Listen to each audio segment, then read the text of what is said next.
All set? Okay.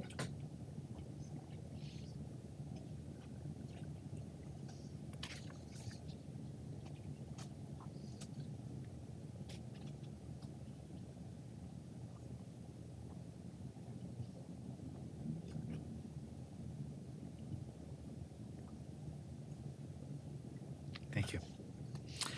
Good morning and welcome to the April 2019 meeting of the New York City Campaign Finance Board. Our first item of business is the approval of the minutes from the March 14th, 2019 meeting. I move their approval. Is there a second? Second. All those in favor? Aye. Opposed? Abstentions? The motion carries. The next item of business is the report of the chair, so here goes. Earlier this week, Executive Director Amy Loprest and I testified before the City Council's Committee on Governmental Operations on intro number 732A, sponsored by Council Member Ben Kalos. This legislation would incorporate the increased matching rate and other changes that passed in the November 2018 ballot initiatives into the Campaign Finance Act. But it goes further in making more public funds available to candidates by raising the maximum payment amount. The bill would also make changes to synchronize the city's election calendar with the federal and state calendars, both of which now hold primary elections in June. This includes moving up the public funds payment schedule beginning as early as December in the year prior to an election, 6 months before primaries take place. As Amy stated in our testimony, the CFB supports the goals of this legislation aimed at reducing the risk of corruption associated with large contributions to candidates for city offices. A strong public matching funds program for city elections helps New Yorkers elect a government that is more inclusive, more representative, and more responsive. The CFB looks forward to working with the City Council to enhance the role that public matching funds program plays in our elections. As such, we offered the committee detailed suggestions to address some potential risks that we have identified in the bill as drafted. We're thankful to the members of the Committee on Governmental Operations for being receptive to the board's concerns.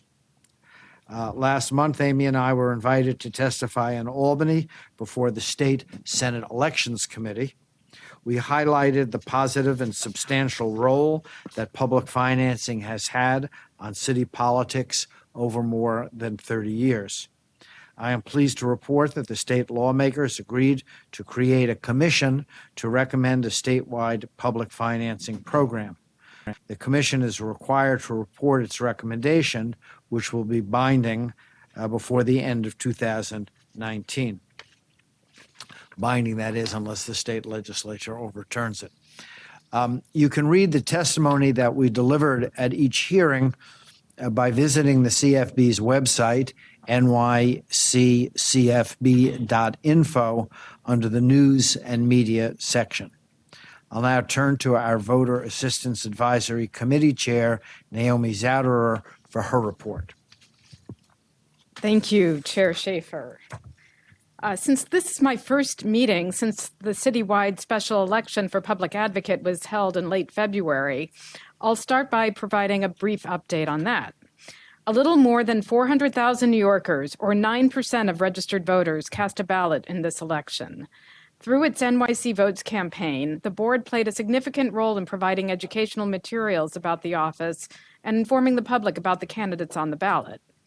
On the voting reform front, 2019 has been an exciting year for anyone who cares about voting rights in our state. Key pieces of voting rights legislation that we have championed for years have passed the state legislature. We were very pleased to see in last month's state budget agreement that the State Board of Elections will be creating an online voter registration system, that $10 million was allocated for early voting, and $15 million for electronic poll books.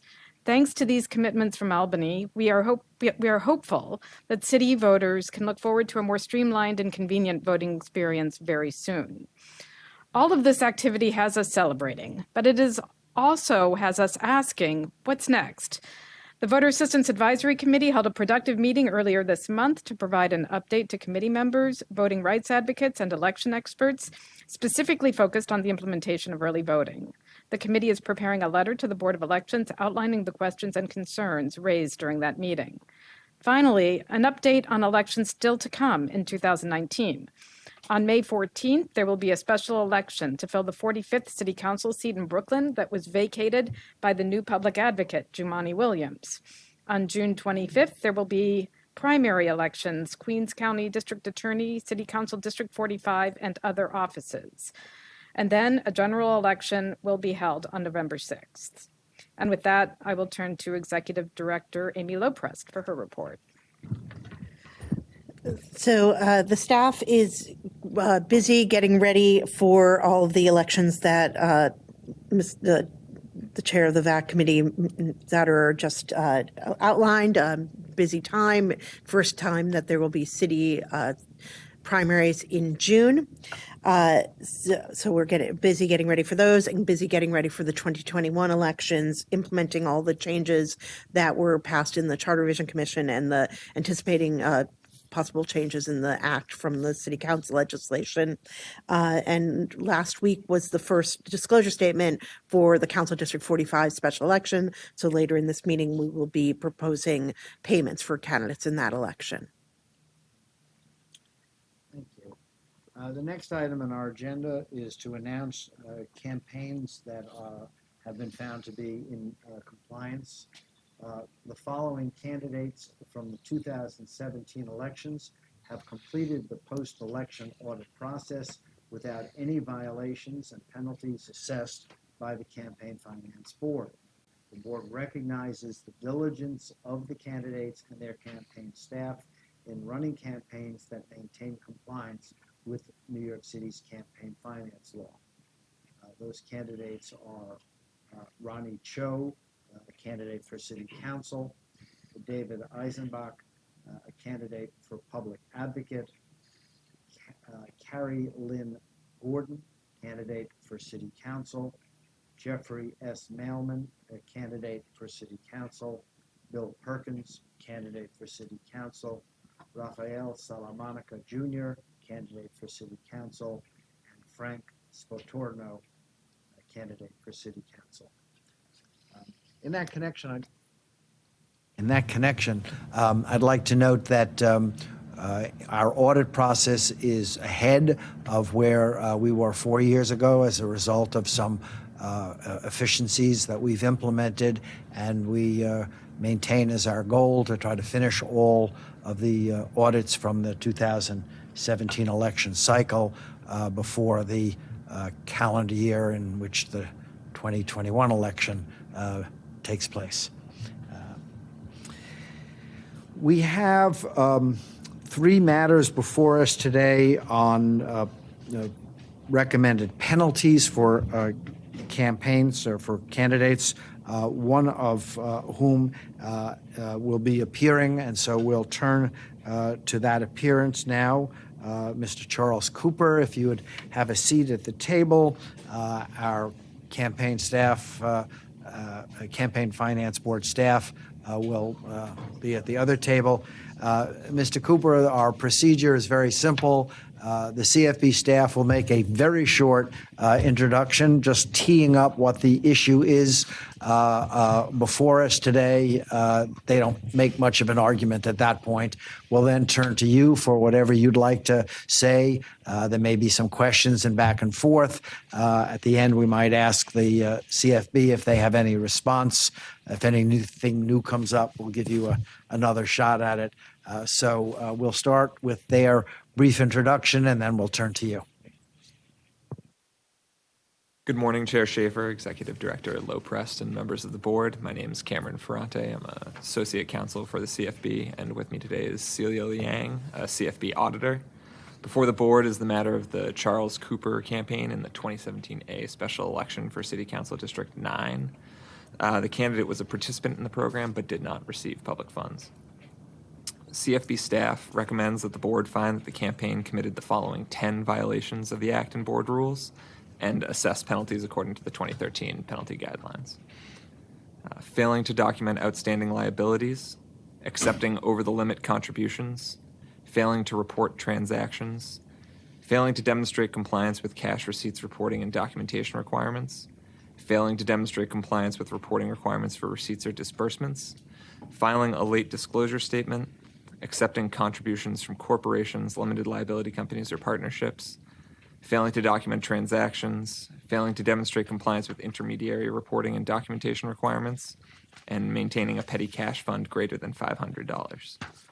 The campaign contests the recommended violations and penalties. Okay. Mr. Cooper, the floor is now yours. Since the first two penalties are the most substantial, I suggest, but it's up to you, that you spend most of your time on them. But you can proceed in any way or in any order that you choose. Thank you, Chair. For taking your time this morning. Thank you. I'm Charles Cooper, the candidate for City Council District 10. The first thing I would like to discuss and I would like to bring your attention to is the larger amount that I would like to contest, which is $12,049.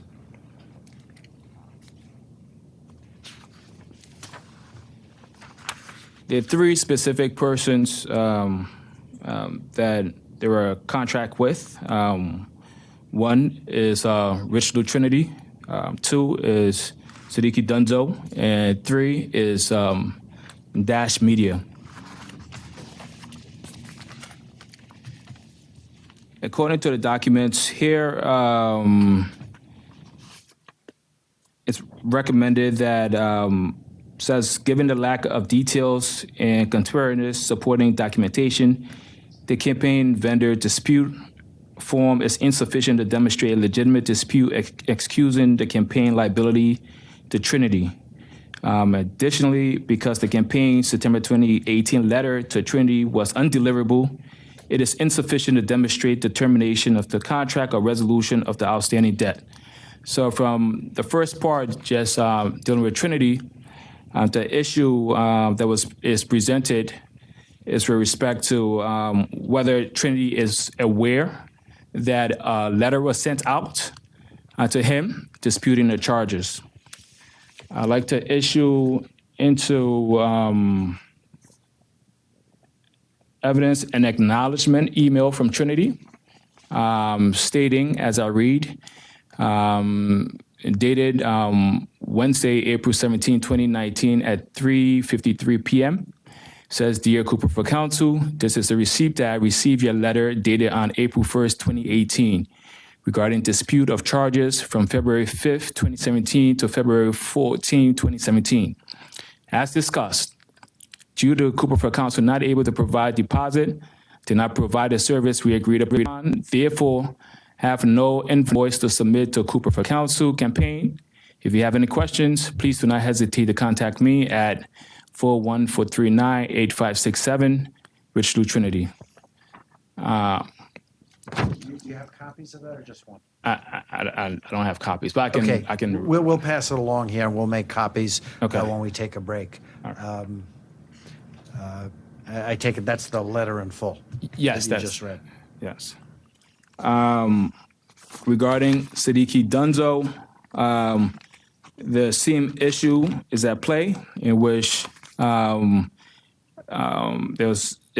wasn't confirmed acknowledgement and that did receive the letter of the council of the campaign disputing the charges. I also have an email from him as well.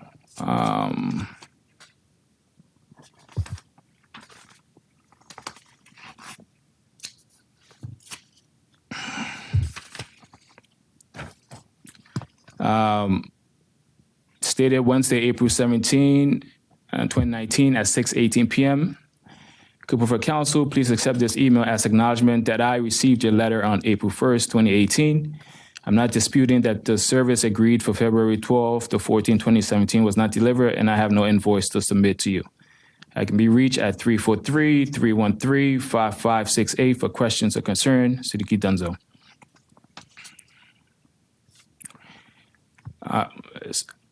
The third party is Dash Media.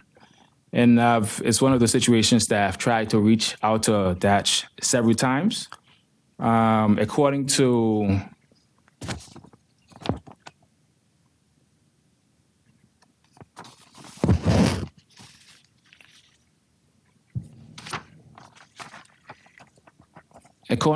the New York City Campaign Finance Board, Rule 1206, commencement of proceedings and pleading. In it discussed service. It says the board shall serve petition upon respondent. Service of petition shall be made by regular first-class mail to respondent, last known residential or business address. Service of the petition shall be complete upon mailing. I have reached out to Dash Media several times to the last known address that I had. So I think I cannot be held to any higher standard than the board itself, because I reached out to Dash on various occasions. I have with me certified first-class mail, and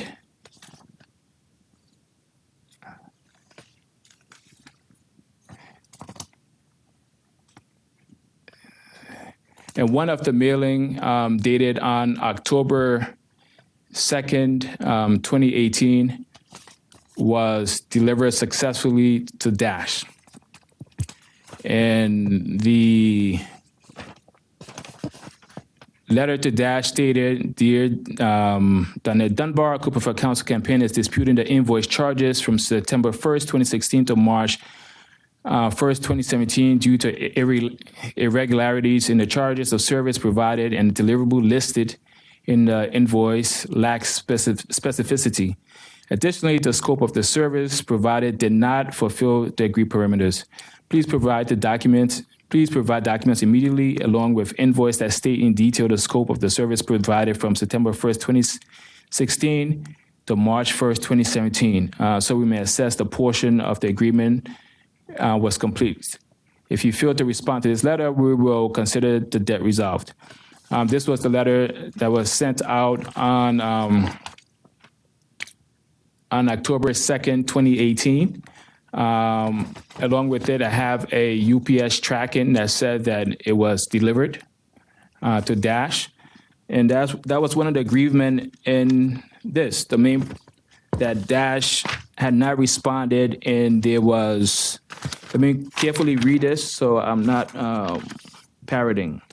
It says, in October 22nd, respond to the notice, the campaign provided a vendor dispute in which they claimed that Dash was in charge of complete media, which included distribution of campaign materials, but the distribution didn't happen. However, the campaign provided no detail the nature and circumstances of the dispute and did not explain why it waited more than a year after the special election to allege non-performance, or why it did not mention the dispute in its response to Dash, DAR. Furthermore, the contract with Dash shows that Dash was only responsible for providing community and public relation media messaging to the campaign and contains no mention of distribution of campaign materials. The campaign provided a scanned copy of the second dispute letter to Dash dated September 29, 2018, and subsequently lacked to the April 1 letter with proof of mailing, but a USPS.com search of the letter tracking indicates that it was never delivered to Dash. So this, as I present to you guys, and also with make copies as well, that Dash did receive a letter of such.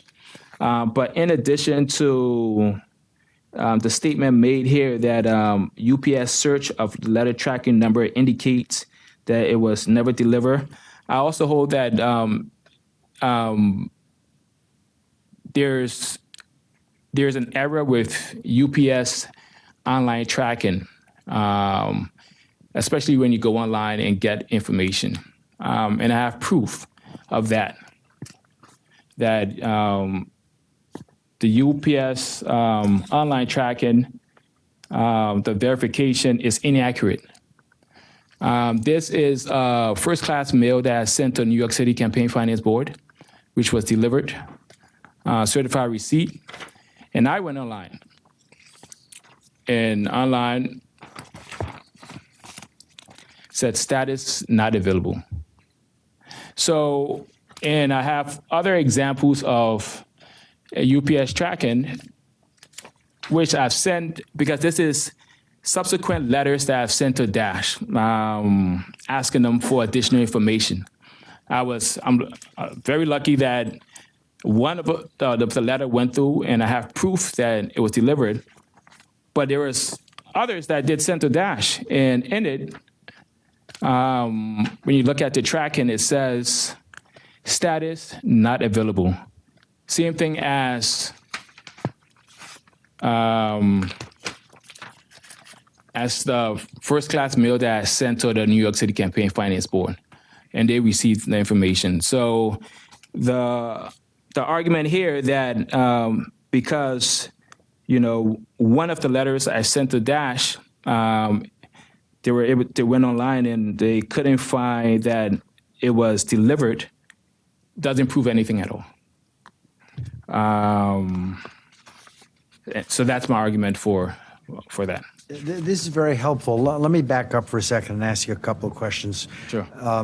I guess one of the questions that is on my mind is, given your position that the first two vendors really didn't perform at all, and then the third vendor performed some but then stopped performing or didn't perform adequately, why did you list these as liabilities on your statements, and why did you wait so long to let the CFB know that these were liabilities that you were disputing? That's a great question. Thank you.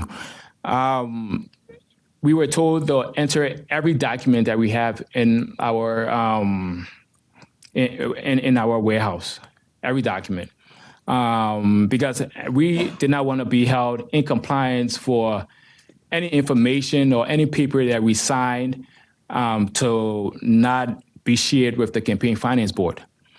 We was also told that we would have time as the process went on and as the audit process went on to look at documents and make changes and corrections as the online portal would allow. Now, the interesting thing about a campaign is that once the campaign ends, everybody disappears. That's just a fact of life. So it's up to one person, which is me, to basically do everything. And in doing that, I could not just automatically go in, et cetera, because I personally had to do some internal audit of the campaign myself. I had to do my necessary due diligence. And that took time because of my personal life and obligations, et cetera, as you can imagine. And I expected that Campaign Finance Board, as always, we would be in communication. And I've always have been in communication with the Campaign Finance Board with information that they needed. I remember even with one of the software that we used to collect funds, later on, we found out that they would not provide us certain documents that the Campaign Finance Board needed, and I had to chase after them. The bank that we was using was not the best bank, and I had to chase after that. But it's only one person. It's only me, doing all of this.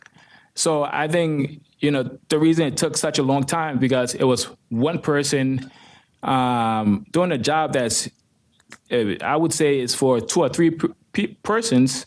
If you look at an audit firm, if I had the finance to hire audit firm, it'll be two or three persons that'll be going through this document full time. And obviously, it's only just one person. Let's stay before we move on with this first issue because it's the biggest.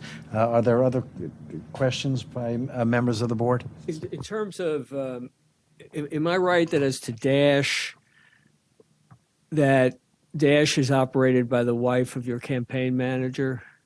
He played a role in my campaign. I wouldn't necessarily say campaign manager.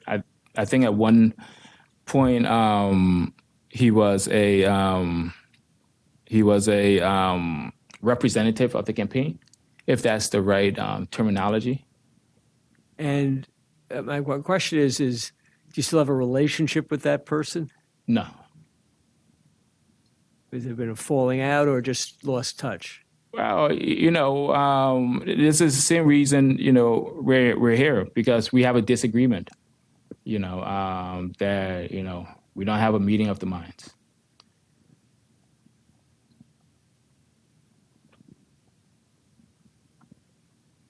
Other questions? You were employed by Robert English, correct? No. At one point, we had a venture together. I'm an entrepreneur, so and he's an entrepreneur also. So at one point, we were working together on different businesses. And when did your venture together end? Well, it ended in 2017. Thank you. Can I ask you just two questions? One is, for Dash, I understand that there's a dispute. Do you have an idea, of what you think? You did pay them some money, and there was the contract, and a bill was sent for $85,000 right after the campaign. Do you have an idea of how much you think that you owe? Do you owe them anything, or do you dispute that that the amount that you paid already is completely enough for the services that they provided? I believe the amount that we've paid already to Dash is more than enough, and I'm disputing any addition. And can I ask you a question about the emails from the other two? Those are from yesterday. Yes. And so the question is, this has been pending, and the back and forth both in the draft audit and in the enforcement notice, which was sent last fall. Did you attempt to get these? Did you attempt to reach these people before yesterday, or whenever that they responded yesterday?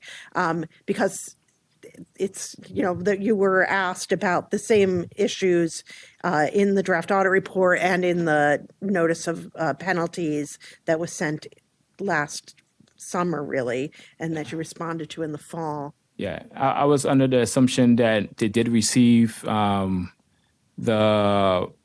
information that I sent. In addition,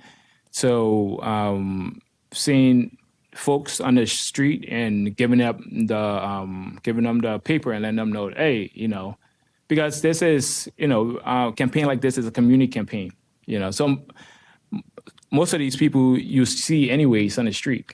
I was only made aware that that did not receive, or at least according to the post office, that I think it was Trinity. Didn't receive the UPS mailing that I sent, because I would just, according, based on the recommendation of the Campaign Finance Board, it was said, you need to send these folks your dispute stuff in first class mail and send us a copy of the certified the notice and receipt that you did send it, and I will follow that. And I was under the assumption that was that. So, notwithstanding the issue about whether the mailing, but the underlying substance about whether or not they still, whether they had provided services, or what the underlying dispute about the payment of services, that's also covered in that email. Did you ever try to reach out to them about that? Aside from just mailing that one letter, after you got the notice of penalties and the draft audit report, The payment of services. yeah, whether that there was about the dispute in your dispute with them about whether or not services were rendered for the campaign. Yeah. they were aware that, yes, I did reach out to them, and they was aware that there was really, this dispute letter was more for the campaign finance board because they needed some type of documentation that I've reached out to them, and they're aware of the campaign finance board dispute. But the parties understood. And I reached out to them to let them know that, and they told me themselves, like, hey, listen, Cooper, we can't do this unless we get paid, and this is the thing that you come to see with a lot of elections. My first go around is that, when you're running, a lot of different folks come and they promise that they can do this, they can do that. But if you don't show up with the money, they don't provide a service. So in this case, it was clear that they didn't provide a service, and they wasn't going to get paid for not doing anything at all. And so we've had conversations on that, on the aspect of whether. In those conversations, let's just stay with the first two vendors. Yeah. Did they acknowledge that they had not provided any services? Yes. And with respect to the third, which is, I guess, Dash, did they ever indicate to you that they were planning to try to collect more money from you? No.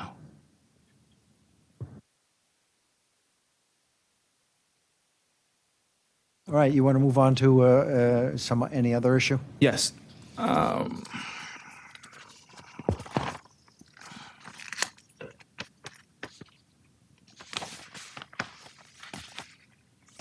So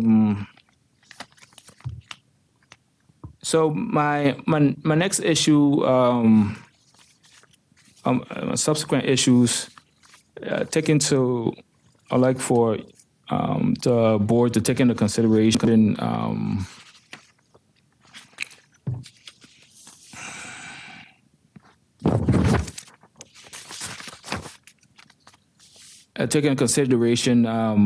Campaign Finance Act 3-703, eligibility and other requirements, 6A.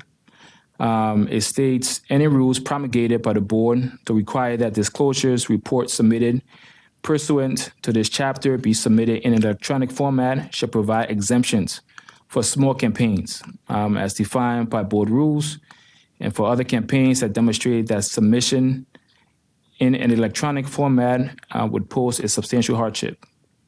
And I would like to highlight that demonstrate that submission in an electronic format would pose a substantial hardship.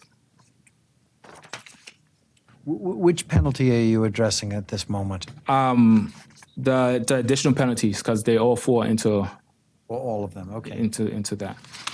Because at some point, it would be helpful if you would specifically address the over-the-limit contribution penalty of $3,175 with respect to excess contributions from companies that were doing business with the city. Yeah. So with that, I accept that.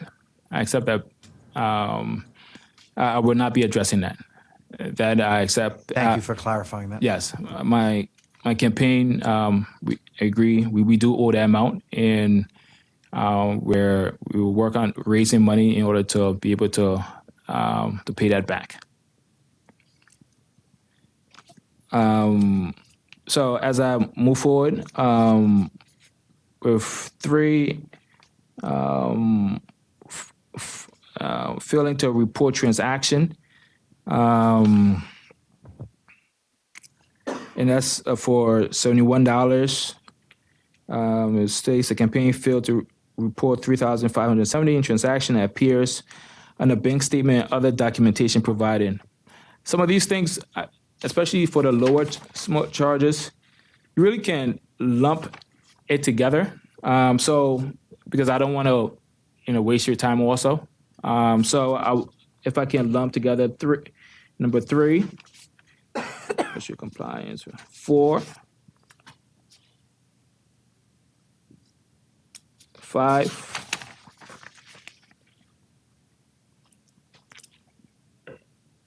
Six.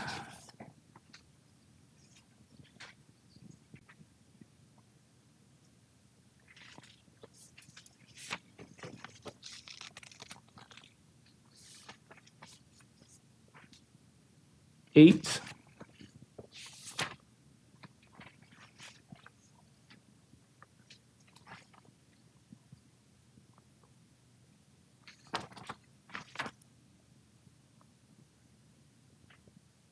Um,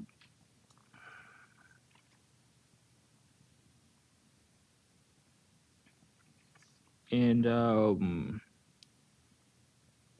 number, let me show compliance intermediate report. Yes, that. So, so 3, 4, 5. Oh, compliance reporting. Yeah, 3, 4, 5, and 6. With that, I'd like to once again bring to your attention the Campaign Finance Act I mentioned, 3703, 6A, restates any rules promulgated by the board to require that disclosure report submitted pursuant to chapter and submitted in electronic format shall provide exemption for a small campaign as defined by the board rules, and other campaigns that demonstrate the submission in electronic format would pose a substantial hardship. So I bring this to your Did you try to submit any documents in non-electronic form? Yeah, but we was always told to submit it in electronic form. Even I remember the first time that we even used the system, we had folks from the Campaign Finance Board that came that subsequently visited us because it was just a lot of error, submitting the information. And I would say from that didn't change. We always had a lot of error that clearly demonstrated that there was hardship for the campaign to submit it. I think it would have, if we would have been provided that option as stated in 6A to submit just hard copies, it would have been a lot easier and less issue.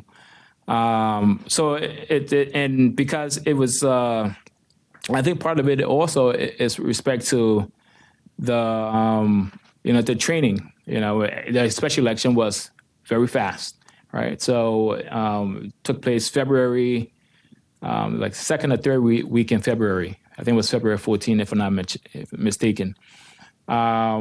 We had training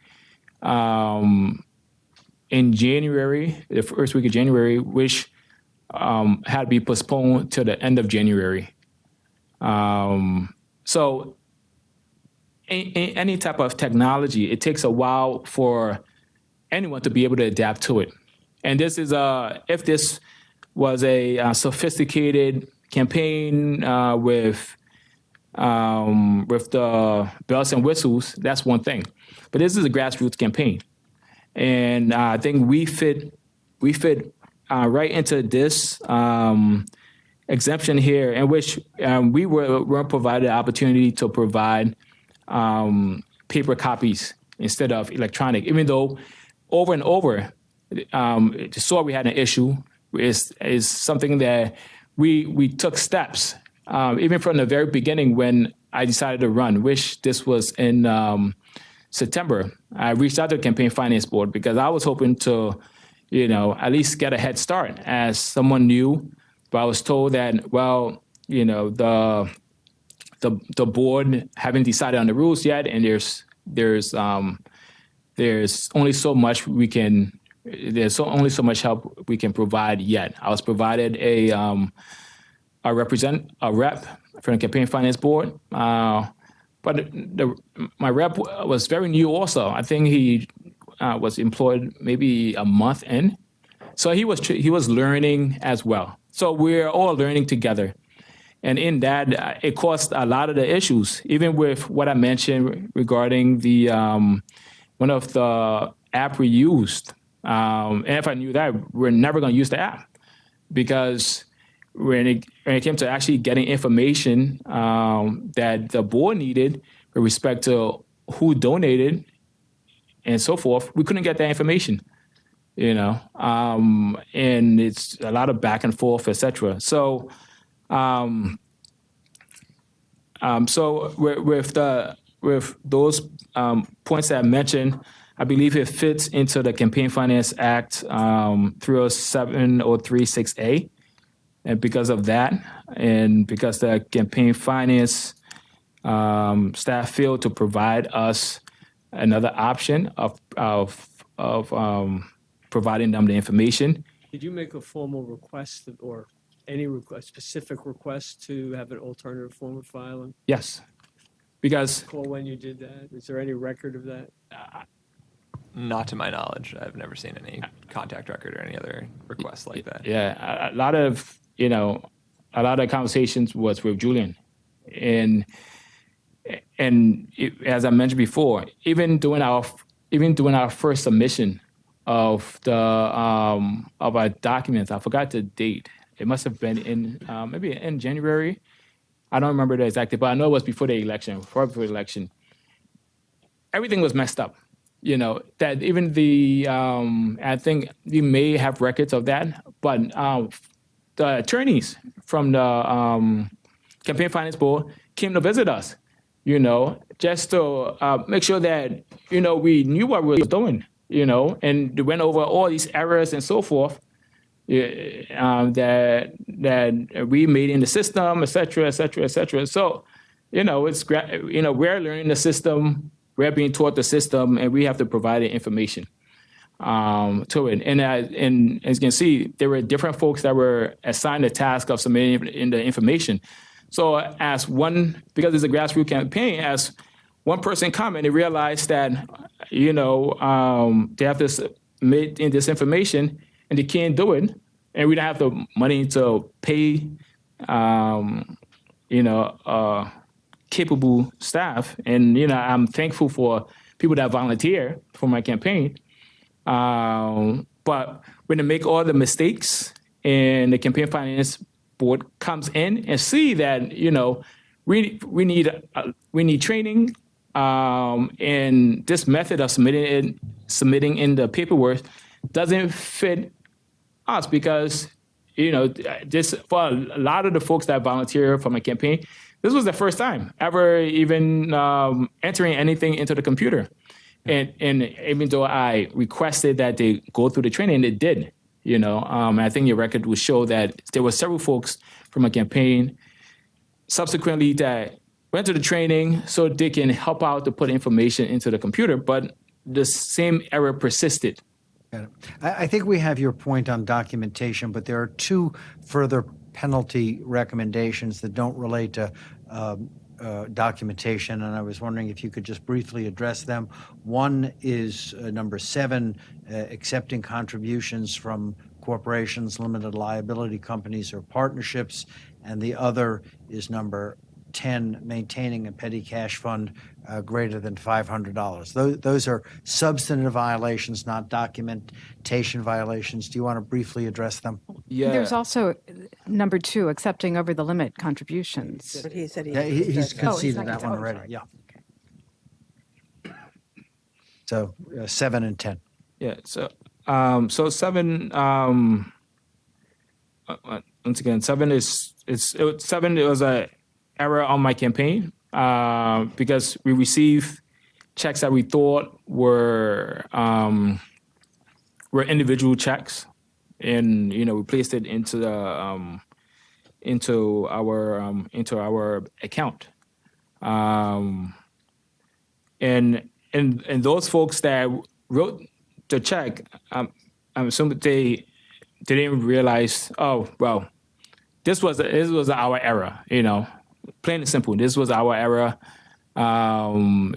Looking back in hindsight, we would probably be better at this. But I guess part of this, we assumed that because someone had given it with respect to from themselves, that it was an individual check, but not realizing that if it came from a corporation or entity, it will be looked upon as it's coming from that entity. So this was our error, and but I think there's a shared responsibility. Anything else? I know that's it for. Do you guys have any response you'd like to make at this time?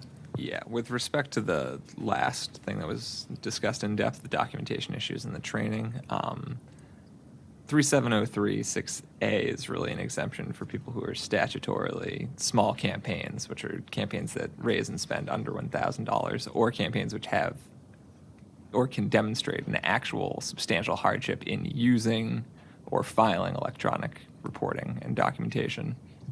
In this case, I believe the campaign's issue wasn't so much using or using the software or filing the electronic documentation. It was that subsequent review of the submitted documentation identified specific errors, which the campaign was then unable to rectify. And I don't believe that rises to the level of a substantial hardship in terms of the actual requirement that they use the electronic disclosure. Also, with respect to the trainings, the campaign attended trainings. I believe the candidate and his later treasurer, Siddiqui Donzo, attended trainings both in relation to the 2017 election in August, I believe, 2016. And then Siddiqui Donzo later attended a training on January 24th, 2017. I don't believe the campaign was ever actually registered for an earlier training in relation to the special election, although they did receive numerous emails and communications from our candidate guidance unit regarding the dates of those trainings, and ultimately signed up for the final training after being prompted to the day before by their candidate guidance and policy liaison. So I believe that the campaign did receive specific trainings both before and during the 2017 election cycle, or 2017A election cycle, regarding the proper use of our electronic filing system and how to maintain compliance. There was a mention of an attorney visit. I just want to clarify that that was a standard compliance visit that's conducted by auditors, not attorneys. I'm not aware of the campaign requesting a substantial hardship finding during that visit. And then I don't know if you'd also like me to address the dash issues or any of the outstanding liabilities. No, I think we've heard enough on that. Okay. I think on the first point, I think your legal point is correct, but I also want to say to Mr. Cooper that your argument that this was a first-time, small, somewhat disorganized campaign is an argument we hear with some frequency. We have equitable discretion. I'm not telling you we're going to exercise it, but I will treat the argument that you made under the law as really an argument directed to our equitable discretion, because I think the legal point is a correct one. And I also do make note of what has been said about the training. Is there anything else that you'd like to say? No, I just want to say thank you for your time. Yeah. One question. Yes. Not Dash, but relative to the other two windows. Yes. I want to make sure I understood what you said.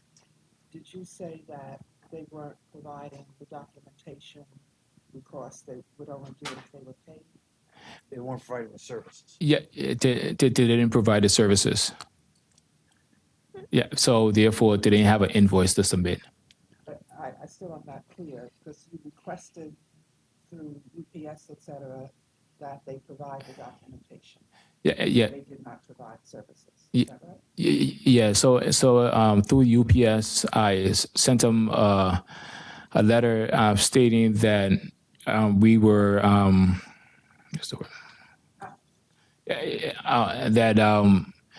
that we were contesting the contract and that we had because it did not provide services.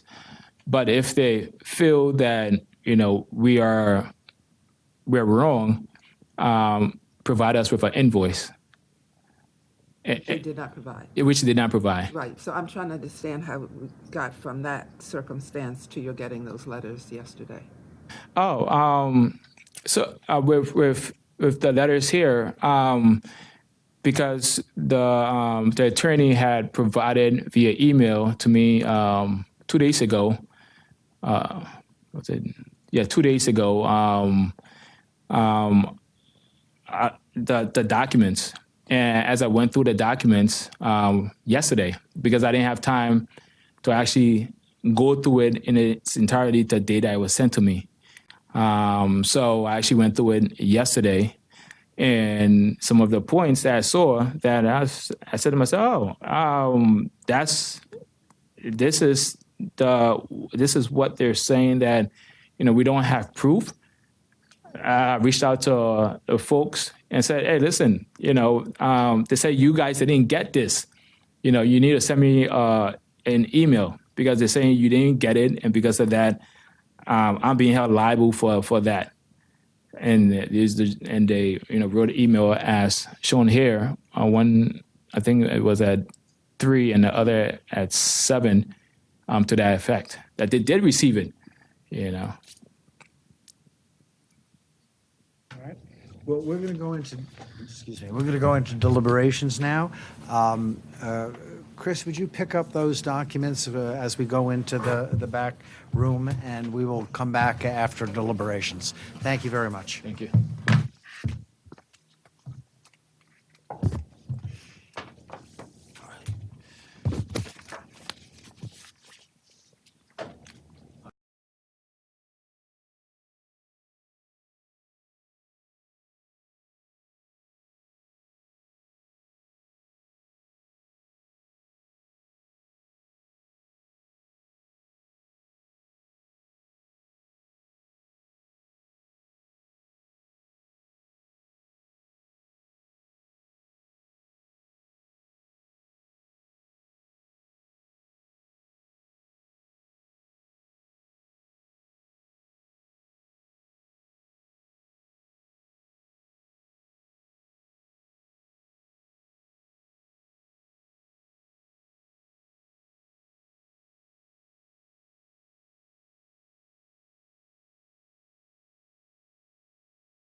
Okay, the board has deliberated on 3 penalty matters, and this is our proposed resolution, which we'll vote on. I think we'll just do one vote for all 3.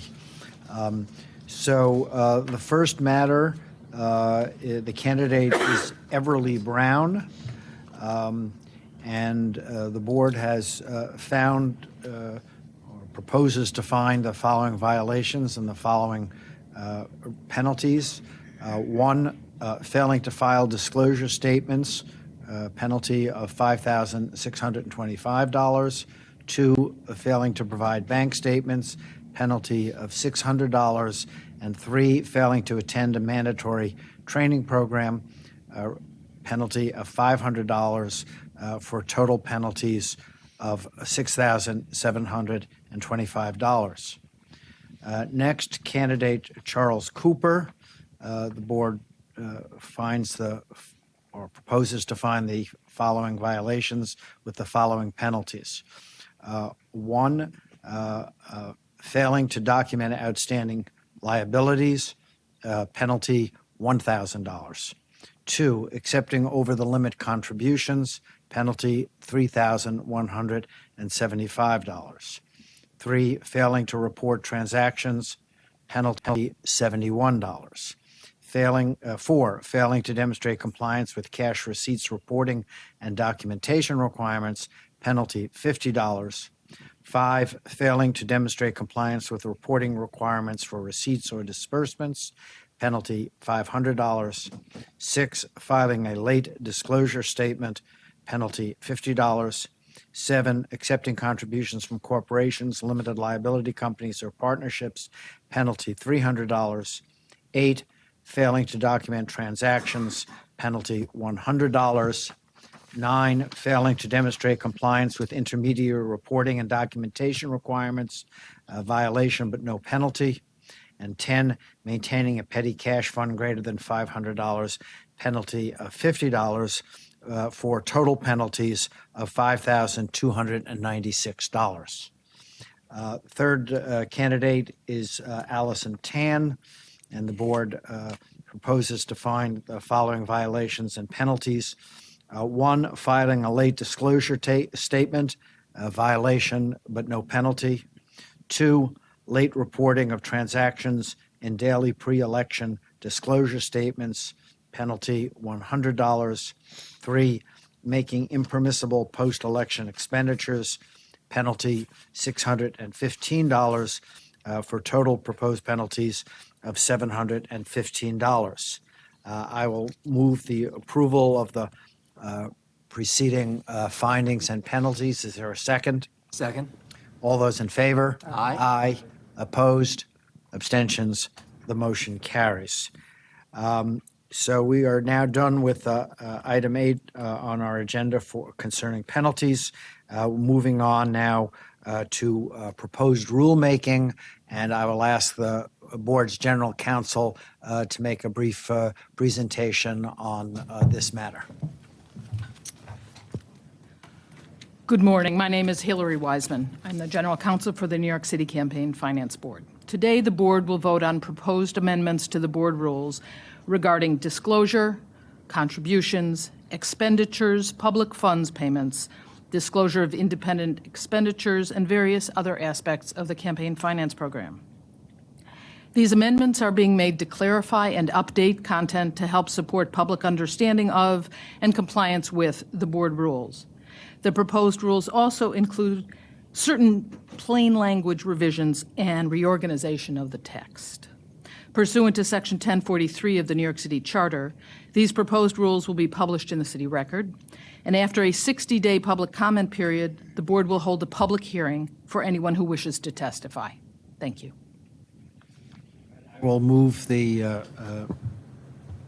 adoption of the proposed rules as proposed rules. Is there a second? Second. All those in favor? Aye. Aye. Opposed? Abstentions? The motion carries. Thank you. The next item on our agenda concerns some payments for a special election, and I'll ask our executive director to explain this matter. The staff is recommending the following public funds payments for the Council District 45 special election. For Monique Chandler Waterman, $135,375. For Farah Lewis, $135,375. For Adina Sash, $69,411. For total recommended payments of $340,161. I'll move the approval of those payments. Is there a second? Second? All those in favor? Aye. Opposed? Abstention? Motion carries. I'll now entertain a motion to go into executive session for some discussion but no action, followed by our adjournment. I so move. Is there a second? Second? All those in favor? Aye. Opposed? Abstentions? We'll go into executive session and thereafter adjourn. Thank you very much. No camera there?